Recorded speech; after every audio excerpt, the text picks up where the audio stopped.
हमें हमारा नॉयल दिखाया जाता है जिसके साथ ही उसका बटलर होपर भी था और उसके हाथ में लालटेन थी। वो लोग उसी जगह की इन्वेस्टिगेशन कर रहे थे जहाँ ये सारा वाकया पेश आया था। तो हमारा नॉयल वहाँ मट्टी को चेक करता है। तो वो कहता है यहाँ पे तो मैजिक का कोई भी रिमेन नहीं बचा। ऐसा लगता है मैजिक का कोई ट्रेस है ही नहीं, जैसे यहाँ का भी मैजिक यूज हुआ ही नहीं। लेकिन ईव ने कहा था उसने नॉर्थ के कैप्टन के मैजिक को सबड्यू कर दिया। फिर भी चाहे उसका मैजिक कितना भी स्ट्रॉन्ग क्यों ना हो, ईव तो हाफ ब्लड है ना, तो वो प्योर ब्लड का मुकाबला कैसे कर सकती है? आखिर उसने ऐसा कैसे किया होगा? और वैसे भी यहाँ तो मैजिक बिल्कुल नजर नहीं आ रहा। कहीं ऐसा तो नहीं उसने उसका मैजिक बिल्कुल खत्म कर दिया? तब वो सोचता है, एक मिनट रुको, बिल्कुल खत्म कर दिया? कहीं ये ऐसा तो नहीं जैसे मेरे साथ हुआ था? तब ईव ईव ने बताया था कि उसके डैड एक ह्यूमन है, और जब ईव ने मेरी पावर को खत्म किया तो वो पूरी की पूरी खत्म हो गई। उसने मैजिक को कम नहीं किया, उसने बिल्कुल खत्म कर दिया। तो ऐसा लगता है कि ये सब कुछ उसके डैड की वजह से हो रहा है, क्योंकि उसके डैड एक ह्यूमन थे और उन्हें भी आइस मैजिक यूज करना आता था, लेकिन वो इतने ज़्यादा स्किल नहीं थे। और ईव ने बताया था कि उनका स्पेल वो अक्सर टूट जाया करता था। लेकिन क्या ऐसा हो सकता है कि...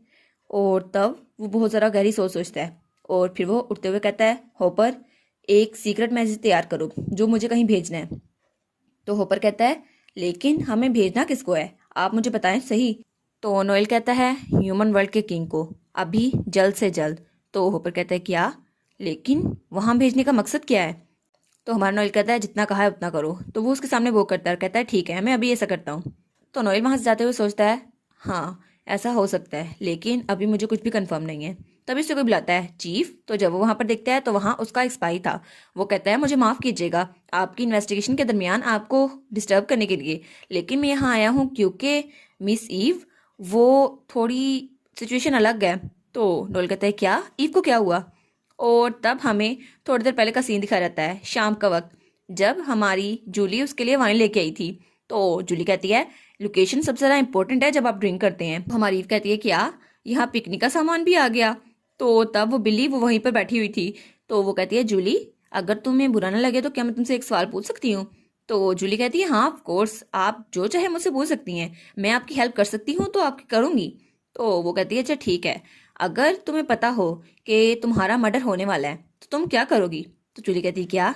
ये तो बहुत ज़्यादा सीरियस सवाल है। लेकिन वो बहुत सीरियस होते हुए कहती है, वेल मुझे लगता है ये बेस्ट होगा कि मैं वैसे अपने आप को छुपा लूं जैसा मैं छुपा सकती हूँ।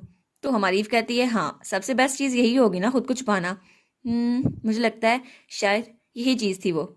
और वो सोचती है, मुझे लगता है शायद मैं बेकार में टेंशन ले रही थी, मुझे इस जगह को जल्दी से जल्दी छोड़ के जाना चाहिए। लेकिन तभी जूली कहती है, अगर मैं आपकी जगह होती तो मैं अपने चांसेस इस्तेमाल करती। तो ईव कहती है, क्या चांसेस? तो वो कहती है, हाँ बिल्कुल, मुझे पता है मेरी किस्मत में यही लिखा है, तो उससे भागने का कोई फायदा नहीं। और वैसे भी मुझे फ्यूचर तो पता है ना, तो मैं अपने प्रेजेंट को जीना चाहूंगी। और तब वो वाइन की बोतल खोलते हुए कहती है, ओह ये तो खुल गई। तो तब वो कहती है, और चूंकि मुझे पता है कि मेरी किस्मत में मरना ही लिखा है तो मैं अपनी किस्मत को दिल से कबूल करूंगी। तब वो वाइन ग्लास में डालते हुए कहती है, इसलिए ताकि मेरे पास कोई भी रेग्रेट्स ना बचे, मुझे कोई पछतावा ना हो। तो इव कहती है, अच्छा तो तुम्हें लगता है ये सब कुछ ऐसे काम करेगा? तो वो कहती है, हाँ मुझे पता है, लेकिन मुझे पता है मैं बहुत ज़रा बचकाना बात कर रही हूँ, लेकिन फिर भी मैं दिल से ये कह रही हूँ, अगर मुझे मरना ही है तो मैं उसके सामने खड़ी होंगी, ना कि उससे भागूंगी, आपको पता है ना। तो ईव तब वो वाइन का ग्लास लेती है और झट से पी लेती है। वो कहती है, क्या आपने एकदम ही पी ली? तो तब ईव वो गहरा सांस लेती है। तो वो कहती है, सच में आपने एक सांस में पी ली, आपको कुछ हुआ तो नहीं, आप ठीक तो है? तो हमारी ईव कहती है, Julie thank you so much, तुम बहुत ज़रा हेल्पफुल थी। तब वो अपना मुंह साफ करते हुए सोचती है, हाँ बिल्कुल, मुझे इस इशू को अवॉइड नहीं करना चाहिए। जब मुझे पता है कि जियोन और मैं यहाँ से चले जाएंगे, तब तब नोएल और रेचल का क्या होगा? मेरी वजह से ही नोएल की पावर कंट्रोल में है, लेकिन अगर हम लोग यहाँ से चले गए तो जो ट्रेजेडी होनी थी ओरिजिनल नॉवल में वो तो होके रहेगी। नोएल मर जाएगा और रेचल वो पागल हो जाएगी। लेकिन अगर ऐसा ही हुआ तो सबसे बेस्ट आउटकम क्या होगा? क्या सब कुछ वैसा ही होगा? लेकिन फिर भी मैं अपने बेहतर फ्यूचर के लिए खुद को ट्राई करना चाहती हूँ, मैं अपने आप को चांस देना चाहती हूँ। तो वो सोचती है, लेकिन मेरी वजह से, सिर्फ मेरी वजह से वो लोग अभी जिंदा हैं, तो मैं चाहती हूँ वो लोग भी बचे रहें और मैं भी।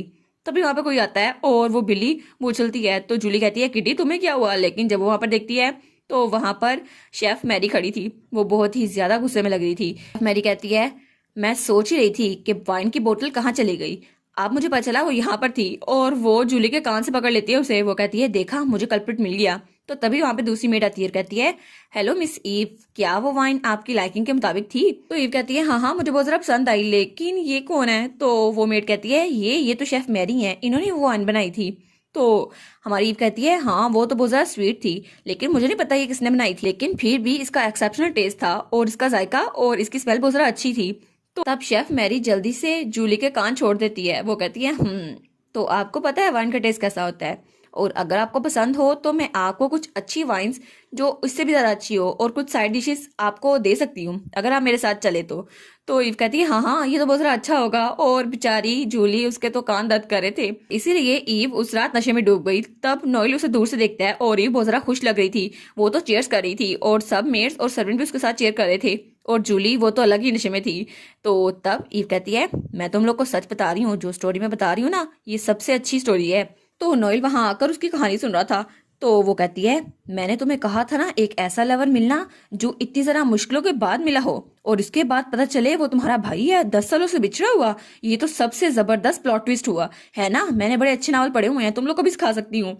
तो तब वो तो पूरी टल्ली हुई थी और वो तो उन सबको अपनी पुरानी लाइफ की स्टोरी सुना रही थी जो उसने नॉवेल्स में पढ़ी थी। तो सारी मेड्स बहुत जरा खुश हो जाती है। वो कहती है सच में मिस ईव, इसके बाद क्या हुआ? तो ईव कहती है अच्छा उसके बाद, लेकिन सबसे पहले तुम लोग मुझे मिस ईव कहना बंद करो, तुम लोग मुझे ईव कहा करो। वैसे भी जब हम लोग ड्रिंक कर रहे हैं तो हम लोग दोस्त बन गए हैं, अब मुझे ईव कहो, मिस नहीं कहो।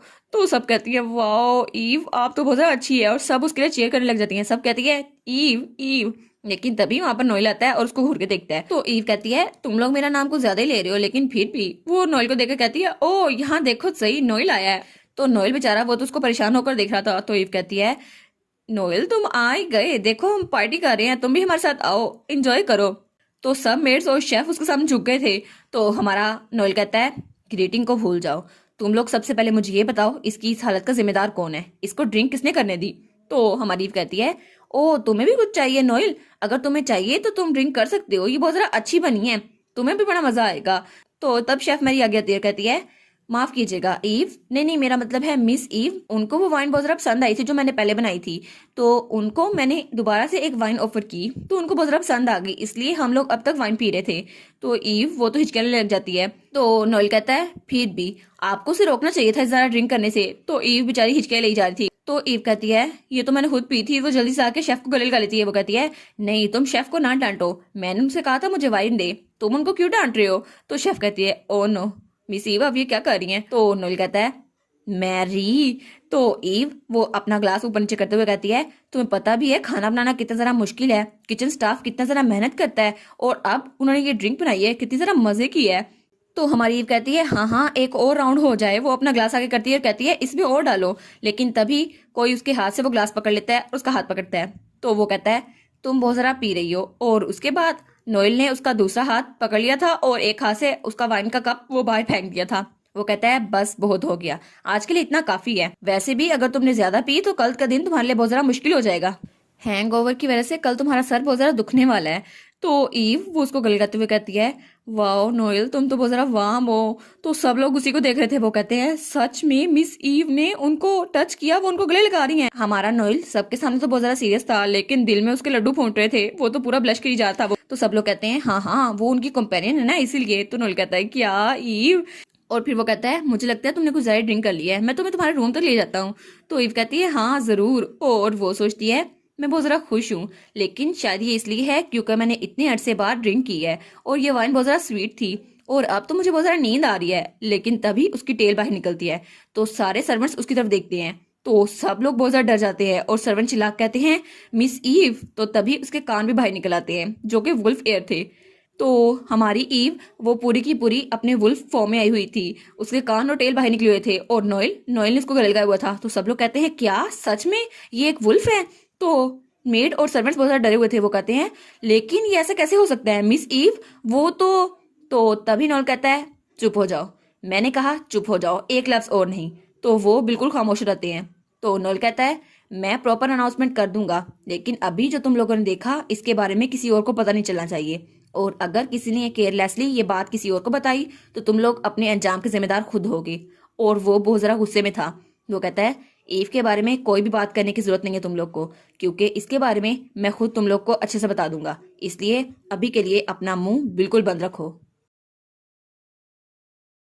और इसी के साथ ये वाला पार्ट यहाँ पर ख़त्म। तो आप लोग बताइएगा आपको ये पार्ट कैसा लगा।